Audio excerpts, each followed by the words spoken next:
Hello everyone, it's Ashwin Rao. In this quickie I wanted to show you my Crush on Retro Bison engineers. As you can see right here, you can see a little bit of scrap here, what looks like a hypodermic needle, but it's not a hypodermic needle. Some garbage here, and some scissors.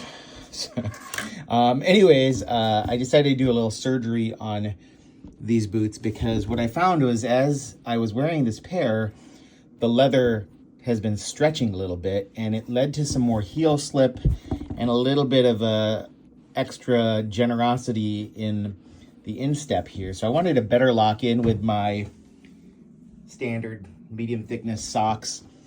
And so I decided to punch a new hole right there. Oh, baby, there it is. And then because it was extending out quite far, I decided to cut this back just by about 2 notches to kind of create a little bit less floppiness to the tab here. And I'm about to do the same to this pair. But what I've noticed is that this adjustment still maintains a really nice profile for this boot. I get a little bit more of a clamp, makes it a little harder to pass through, but again, with a stretchy leather, no issue here.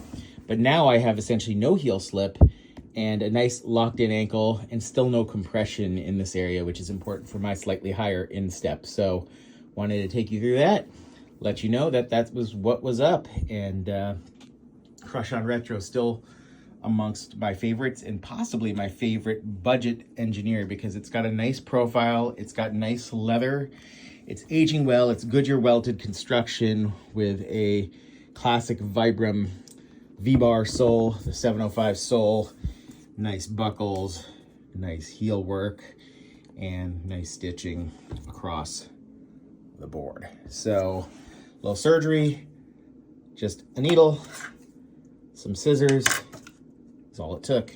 Hope you're doing well. Crush on Retro.